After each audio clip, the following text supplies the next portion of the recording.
Hello, नमस्कार। कैसे हैं आप सभी? आशा करती हूँ कि आप सभी लोग ठीक होंगे और स्वस्थ होंगे और आप लोगों की जो पढ़ाई है बहुत अच्छी चल रही होगी। आज मैं यहाँ पे आप लोगों के लिए भारत के राष्ट्रपति से जुड़े बहुत महत्वपूर्ण प्रश्न लेके आई हूँ, जो हमारी आगामी सभी परीक्षाओं के लिए बहुत ज़्यादा महत्वपूर्ण सिद्ध हो सकते हैं। और इसमें से ऐसे बहुत सारे प्रश्न हैं जो हमारी पिछली कई परीक्षाओं में पूछे गए हैं।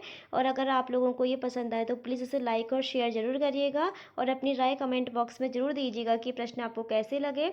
तो चलिए शुरू करते हैं। जो आज का हमारा टॉपिक है वो है भारत के राष्ट्रपति। ठीक है, अब हमें ये पता होना चाहिए कि हम भारत के राष्ट्रपति का जो हमारे संविधान में उल्लेख है वो उल्लेख है अनुच्छेद 52 से लेकर अनुच्छेद 62 तक। कभी कभी पूछ लिया जाएगा कि भारत के राष्ट्रपति का जो हमारे संविधान में उल्लेख है किस अनुच्छेद से किस अनुच्छेद तक है, तो इसका राइट आंसर है वह अनुच्छेद 52 से लेकर अनुच्छेद 62 तक इसका उल्लेख है। अब जो पहला प्रश्न है हमारा वो है कि भारत के राष्ट्रपति का पद लिया गया है। तो भारत के राष्ट्रपति का जो पद है वो लिया गया है कहाँ से? अमेरिका से लिया गया है। नेक्स्ट प्रश्न है, भारत में कार्यपालिका का अध्यक्ष होता है। भारत में कार्यपालिका का अध्यक्ष कौन होता है? वो भी होते हैं हमारे राष्ट्रपति। अब जो नेक्स्ट प्रश्न है वो है कि अगला प्रश्न है, देश का प्रथम नागरिक होता है। जो देश का प्रथम नागरिक है वो भी कौन होता है? वो भी राष्ट्रपति ही होता है। नेक्स्ट प्रश्न है यहाँ पे, संविधान के अनुसार देश के तीनों सेनाओं का सुप्रीम कमांडर कौन होता है?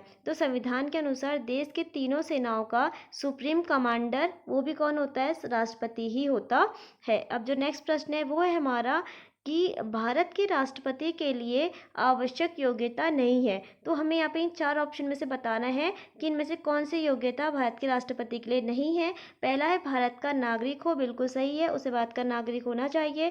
दूसरा है कि वह 35 वर्ष से अधिक आयु का हो, बिल्कुल ठीक है, उसे 35 वर्ष से अधिक आयु का होना चाहिए। उसमें लोकसभा के सदस्य के लिए निर्धारित सभी योग्यताएं होनी चाहिए, बिल्कुल ठीक है।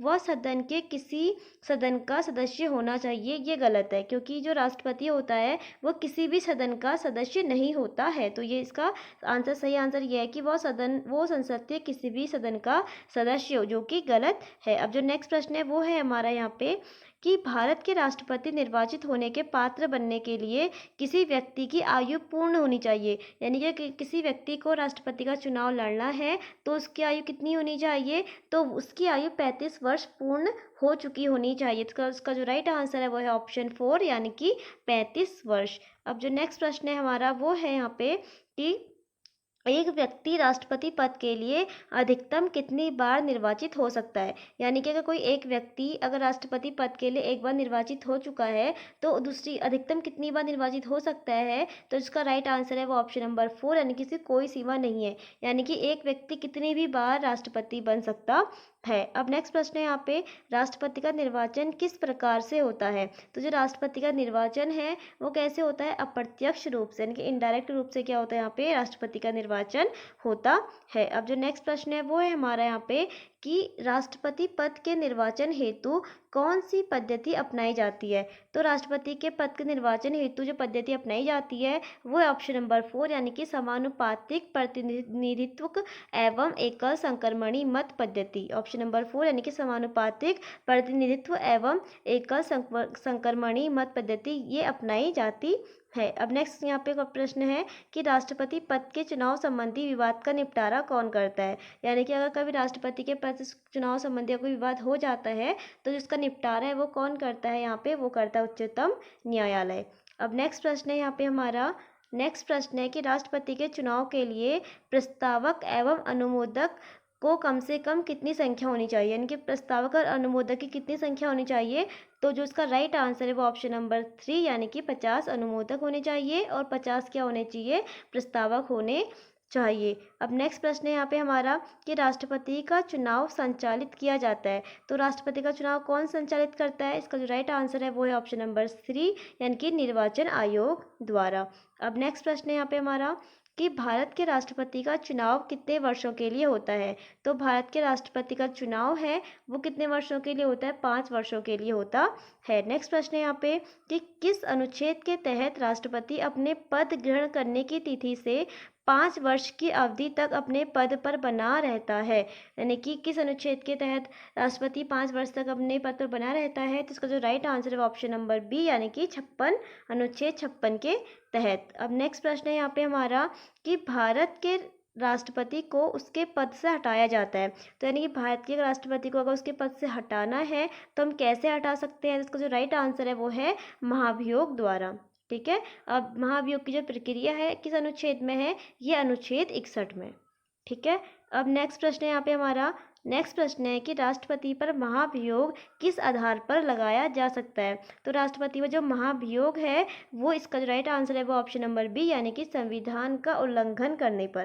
ठीक है, अगर संविधान का उल्लंघन करता है राष्ट्रपति तो उस पर महाभियोग लगाया जाता है। अब जो नेक्स्ट प्रश्न है यहाँ पे वो है हमारा कि सदन में राष्ट्रपति के विरुद्ध महाभियोग प्रस्ताव पास करने के लिए कितने सदस्यों का समर्थन चाहिए? यानी कि अगर कब राष्ट्रपति पे अगर महाभियोग अगर फाइनल हो जाता है तो कितने सदस्यों के हस्ताक्षर उसमें चाहिए होते हैं? तो जिसका जो राइट आंसर है वो है ऑप्शन नंबर बी, यानी कि सदन के कुल सदस्यों में से कम 2/3 सदस्य, यानी कि 2/3 सदस्यों के हस्ताक्षर इसमें क्या होते हैं?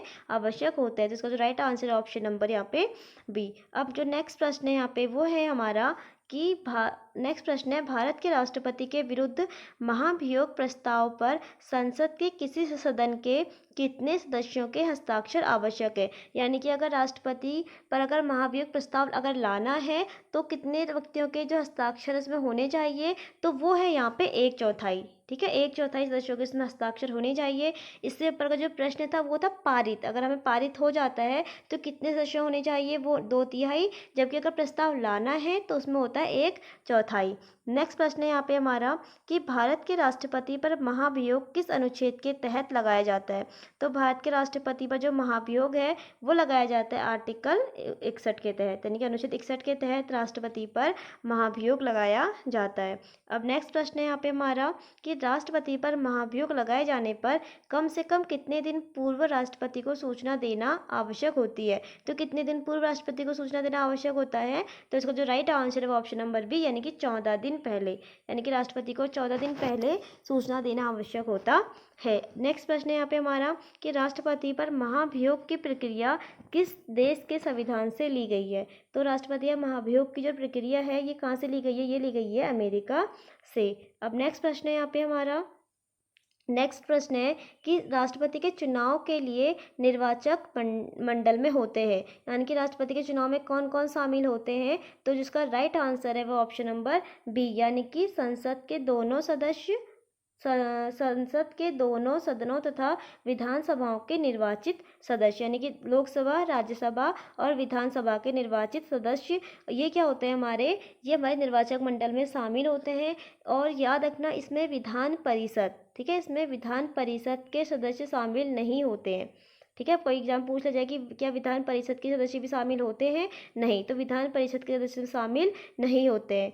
ठीक है, अब इसमें जो हमारे यूनियन टेरिटरी है तो इसमें अब यूनियन टेरिटरी की जो विधानसभाएं हैं उनको भी इसमें उनको भी शामिल किया गया है, यानी कि दिल्ली जो यूटी कौन कौन सी है कभी पूछ लिया जाए तो दिल्ली, पुदुचेरी और अभी वर्तमान में जम्मू कश्मीर, इन तीनों की विधानसभा के जो निर्वाचित सदस्य हैं वो भी राष्ट्रपति के चुनाव के लिए निर्वाचक मंडल में क्या होते हैं? शामिल होते है। बस याद रखना कि जबकि विधान परिषद के सदस्य इसमें शामिल नहीं होते हैं। अब जो नेक्स्ट प्रश्न है वो है हमारा कि राष्ट्रपति की अनुपस्थिति में कौन राष्ट्रपति का कार्यभार संभालते हैं? यानी अगर राष्ट्रपति अनुपस्थित है तो इस केस में जो कार्यभार है वो कौन संभालते हैं? वो संभालते हैं उपराष्ट्रपति।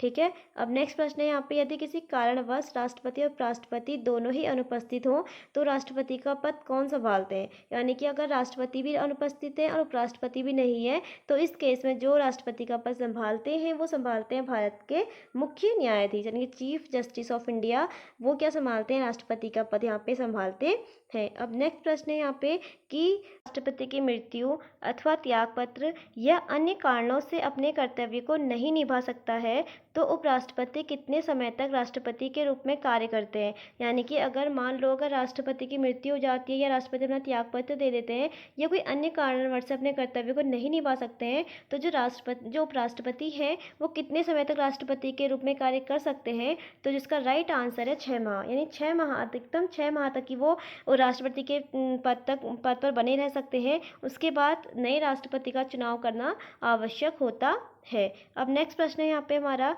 कि राष्ट्रपति के त्यागपत्र की सूचना उपराष्ट्रपति किसको देते हैं। तो राष्ट्रपति के त्यागपत्र की जो सूचना है उपराष्ट्रपति यहाँ पे देते हैं लोकसभा अध्यक्ष को। किसको देते हैं यहाँ पे? लोकसभा अध्यक्ष को देते हैं। नेक्स्ट प्रश्न है कि राष्ट्रपति अपना त्यागपत्र किसको देते हैं। राष्ट्रपति अपना त्यागपत्र देते हैं उपराष्ट्रपति को। नेक्स्ट प्रश्न है यहाँ पे हमारा कि भारतीय संविधान का कौन सा अनुच्छेद राष्ट्रपति के पद के लिए पुनः निर्वाचन की योग्यता निर्धारित करता है। तो कौन सा ऐसा अनुच्छेद है जो पुनः निर्वाचन की योग्यता निर्धारित करता है। तो इसका जो राइट आंसर है वो है यहाँ पे ऑप्शन नंबर 4 यानी कि अनुच्छेद 57।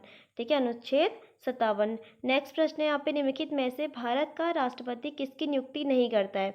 तो हमें बताना है कि यहाँ पे किसकी नियुक्ति नहीं करता है। उपराष्ट्रपति, प्रधानमंत्री, मुख्य चुनाव आयुक्त या राज्यपाल। तो इसका राइट आंसर है उपराष्ट्रपति, यानी कि जो राष्ट्रपति है उपराष्ट्रपति की यहाँ पे नियुक्ति नहीं करता। जबकि प्रधानमंत्री की नियुक्ति, मुख्य चुनाव आयुक्त की नियुक्ति और राज्यपाल, इन तीनों की नियुक्ति कौन करते हैं? हमारे राष्ट्रपति करते हैं। क्योंकि उपराष्ट्रपति क्या होता है, ये राज्यसभा का क्या होता है? पदेन सभापति होता है, जिसको राज्यसभा के सदस्य क्या करते हैं? चुनते हैं। ठीक है, यहाँ पे नेक्स्ट अगला प्रश्न है केंद्रीय मंत्रिमंडल के मंत्रियों की नियुक्ति कौन करता है। तो केंद्रीय मंत्रिमंडल के मंत्रियों की जो नियुक्ति है वो करते हैं प्रधानमंत्री की सलाह पर राष्ट्रपति, यानी कि ऑप्शन नंबर सी, यानी कि प्रधानमंत्री की सलाह पर कौन करते हैं? यहाँ पे राष्ट्रपति करते हैं। नेक्स्ट प्रश्न है यहाँ पे हमारा कि इनमें से किसकी नियुक्ति भारत के राष्ट्रपति नहीं करते। तो किसकी नियुक्ति भारत के राष्ट्रपति नहीं करते? तो इसका जो राइट आंसर है वो है ऑप्शन नंबर ए, यानी कि लोकसभा अध्यक्ष। ठीक है, लोकसभा अध्यक्ष की जो नियुक्ति राष्ट्रपति नहीं करते हैं, इसको लोकसभा के सदस्य ही चुनते हैं। नेक्स्ट प्रश्न है भारत के राष्ट्रपति की मर्जी तक निम्नलिखित में से कौन अपने पद पर रह सकता है। यानी कि राष्ट्रपति के पश्चात पर्यंत कौन तो अपने पद पर रह सकता है। तो इसका जो राइट आंसर है वो ऑप्शन नंबर 3 यानी कि राज्यपाल राष्ट्रपति के पश्चात पर्यंत अपने पद पर बने रह सकते हैं। जबकि सर्वोच्च न्यायालय के न्यायाधीश को महाभियोग जैसी प्रक्रिया के द्वारा ही हटाया जा सकता है। चुनाव आयुक्त को भी तभी हटाया जा सकता है, लेकिन जिसका राइट आंसर है वो ऑप्शन नंबर 3 है, यहाँ पे राज्यपाल। अब जो नेक्स्ट प्रश्न है हमारा वो है कि नेक्स्ट प्रश्न है यहाँ पे वित्त बिल के लिए किसकी पूर्व स्वीकृति आवश्यक है। यानी कि वित्त बिल के लिए किसकी पूर्व स्वीकृति आवश्यक है। तो जिसका राइट आंसर है वो ऑप्शन नंबर 3 यानी कि भारत के राष्ट्रपति। नेक्स्ट प्रश्न है कि किसी भी अभियुक्त की फांसी की सज़ा को बदलने या कम करने का अधिकार किसे दिया गया है। यानी कि अगर किसी भी कोई व्यक्ति या उसकी फांसी की सज़ा को बदलना है या कम करना है तो जो उसका अधिकार है वो सिर्फ किसको दिया गया है? भारत के राष्ट्रपति को दिया गया है। अब जो नेक्स्ट प्रश्न है यहाँ पे वो है कि राष्ट्रपति द्वारा राज्यसभा में कितने सदस्यों को मनोनीत किया जाता है। तो राष्ट्रपति द्वारा राज्यसभा में कितने सदस्यों को मनोनीत किया जाता है। तो इसका जो राइट आंसर है वो ऑप्शन नंबर बी यानी कि 12 सदस्यों को मनोनीत किया जाता है। नेक्स्ट प्रश्न है संसद के सदस्यों को बुलाने की शक्ति किसके पास है। तो संसद के सदस्यों को बुलाने की जो शक्ति है वो किसके पास है? वो है राष्ट्रपति के पास। ठीक है, अब नेक्स्ट प्रश्न है यहाँ पे भारतीय संविधान का कौन सा अनुच्छेद राष्ट्रपति को उच्चतम न्यायालय से परामर्श करने की शक्ति प्रदान करता है। तो भारतीय संविधान का ऐसा कौन सा अनुच्छेद है जिससे राष्ट्रपति उच्चतम न्यायालय से परामर्श ले सकते हैं। तो जिसका जो राइट आंसर है वो ऑप्शन नंबर 3 यानी कि अनुच्छेद 143 के तहत राष्ट्रपति क्या कर सकते हैं? उच्चतम न्यायालय से क्या ले सकते हैं? परामर्श ले सकते हैं। लेकिन जो राष्ट्रपति हैं वो उच्चतम न्यायालय की परामर्श को मानने के लिए बाध्यकारी नहीं होते हैं। ठीक है, नेक्स्ट प्रश्न है यहाँ पे कि किसी मृत्युदंड पाए अपराधी को क्षमादान करने की शक्ति निम्नलिखित में से किसके पास है। तो किसी मृत्युदंड पाए अपराधी को क्षमादान करने की शक्ति किसके पास है? ये सिर्फ केवल राष्ट्रपति के पास है। नेक्स्ट प्रश्न है यहाँ पे कि संविधान के किस अनुच्छेद के अंतर्गत राष्ट्रपति संघीय मंत्रिपरिषद की सलाह मानने के लिए बाध्य है। तो इसका जो राइट आंसर है वो ऑप्शन नंबर ए यानी कि अनुच्छेद 74 के तहत जो राष्ट्रपति है वो मंत्रिपरिषद की सलाह मानने के लिए क्या है? बाध्यकारी है। नेक्स्ट प्रश्न है यहाँ पे कि नेक्स्ट प्रश्न है, राष्ट्रपति किस विधेयक को पुनर्विचार के लिए नहीं लौटा सकता? ठीक है, इसका ये होना चाहिए था नहीं लौटा सकता। तो इसका जो राइट आंसर है वो यहाँ पे ऑप्शन नंबर 3 यानी कि धन विधेयक। धन विधेयक को राष्ट्रपति पुनर्विचार के लिए नहीं लौटा सकते हैं। नेक्स्ट प्रश्न है यहाँ पे हमारा कि नेक्स्ट प्रश्न है कि यदि राष्ट्रपति द्वारा किसी विधेयक को पुनर्विचार के लिए लौटाया जाता है, सॉरी गलत हो गया, ये लौटाया जाता है होना चाहिए था। ठीक है, अगर पुनर्विचार के लौटाया जाता है तो वह किस वीटो का प्रयोग करता है? ठीक है, अगर पुनर्विचार के लौटाया जाता है तो वह किस वीटो का प्रयोग करता है? तो वो यहाँ पे प्रयोग कर सकता है हमारा निलंबनकारी वीटो। ठीक है, निलंबनकारी वीटो का प्रयोग करता है। नेक्स्ट प्रश्न है यहाँ पे हमारा कि वैसे किस परिस्थिति में राष्ट्रपति अध्यादेश जारी नहीं कर सकता? किस परिस्थिति में अध्यादेश जारी नहीं कर सकता? इसका राइट आंसर है ऑप्शन नंबर 3 यानी कि जब दोनों सत्र चल रहे होते हैं। यानी कि अध्यादेश सिर्फ तब जारी होता है जब कोई भी सत्र नहीं चल रहा होता है, तब राष्ट्रपति अध्यादेश जारी करते हैं। तो यहाँ पे बताना है कि नहीं कर सकता है, जब दोनों सत्र में हो तो नहीं कर सकता है। ठीक है, नेक्स्ट प्रश्न है यहाँ पे, राष्ट्रपति किस स्थिति में अध्यादेश जारी कर सकता है? इसका जो राइट आंसर है वो है यहाँ पे सदन के अधिवेशन न रहने की स्थिति में। अगर सदन के अधिवेशन नहीं चल रहे होते हैं तो इस स्थिति में अध्यादेश जारी कर सकता है। नेक्स्ट प्रश्न है यहाँ पे हमारा, राष्ट्रपति अध्यादेश किस अनुच्छेद के तहत जारी करते हैं? तो राष्ट्रपति अध्यादेश जारी करते हैं वो करते हैं अनुच्छेद 123 के तहत। नेक्स्ट प्रश्न है यहाँ पे, नामांकन के समय राष्ट्रपति पद के उम्मीदवार को जमानत के तौर पर कितना रुपया जमा करना पड़ता है? यानी कि अगर कोई व्यक्ति अगर राष्ट्रपति के पद के लिए चुनाव लड़ता है तो उसे आरबीआई के पास, ठीक है, तो उसे आरबीआई के पास क्या करना पड़ता है? 15,000 रुपये की राशि क्या करनी पड़ती है? जमा करनी पड़ती है। अब नेक्स्ट प्रश्न है यहाँ पे हमारा, नेक्स्ट प्रश्न है कि भारत के राष्ट्रपति के पास कौन सी वीटो शक्ति होती है? पूर्ण निषेध, निलंबित निषेध, पॉकेट निषेध, उपयुक्त में से सभी। तो इसका जो राइट आंसर है वो ऑप्शन नंबर 4 यानी कि तीनों की तीनों क्या यहाँ पे भारत के राष्ट्रपति के पास है। नेक्स्ट प्रश्न है यहाँ पे हमारा, नेक्स्ट प्रश्न है, राष्ट्रपति द्वारा जारी एक अध्यादेश संसद के सत्र शुरू होने के बाद कितने समय तक रखा जाना आवश्यक है? यानी कि अगर राष्ट्रपति ने अध्यादेश जारी किया हुआ है तो उसे हमें संसद में रखना होता है, तो हमें कितने समय के भीतर रखना आवश्यक है? तो इसका जो राइट आंसर है वो ऑप्शन नंबर बी यानी कि 6 सप्ताह यानी कि 42 दिन के भीतर हमें उसको संसद में रखना आवश्यक होता है। ठीक है, नेक्स्ट प्रश्न है यहाँ पे हमारा, नेक्स्ट प्रश्न है कि यदि राष्ट्रपति का पद रिक्त हो तो उसे कितने समय के भीतर भरा जाना आवश्यक है? अगर राष्ट्रपति का पद रिक्त है तो उसको 6 माह के भीतर भरा जाना क्या होता है? आवश्यक होता है। नेक्स्ट प्रश्न है यहाँ पे हमारा कि निम्नलिखित में से कौन हमारे देश के दोनों में से किसी भी सदन का सदस्य नहीं होता? अभी हमने पढ़ा कि जो राष्ट्रपति होते हैं वो किसी भी सदन के सदस्य नहीं होते हैं, तो इसका जो राइट आंसर ऑप्शन नंबर 3 यानी कि राष्ट्रपति। अब जो नेक्स्ट प्रश्न है यहाँ पे वो है, अध्यादेश जारी करने का अधिकार राष्ट्रपति का कौन सा अधिकार है? तो अध्यादेश जारी करने का जो राष्ट्रपति का अधिकार है वो होता है विधायी अधिकार। नेक्स्ट प्रश्न है यहाँ पे, भारत के राष्ट्रपति संसद के दोनों सदनों को प्रथम सत्र के प्रारंभ में कब संबोधित करते हैं? प्रतिवर्ष। दूसरा है यहाँ पे लोकसभा के प्रत्येक आम चुनाव के बाद। तो इसका जो राइट आंसर है वो ऑप्शन नंबर 3 यानी कि दोनों, ए और डी दोनों नहीं प्रतिवर्ष करते हैं, और लोकसभा के बाद प्रत्येक आम चुनाव के बाद भी क्या करते हैं? वो संबोधित करते हैं। तो ये थे आज के हमारे 50 महत्वपूर्ण प्रश्न। अगर आप लोगों को ये पसंद आए तो प्लीज़ इसे लाइक ज़रूर करिएगा और अपनी राय कमेंट बॉक्स में ज़रूर दीजिएगा कि आपको ये प्रश्न कैसे लगे। तब तक के लिए धन्यवाद।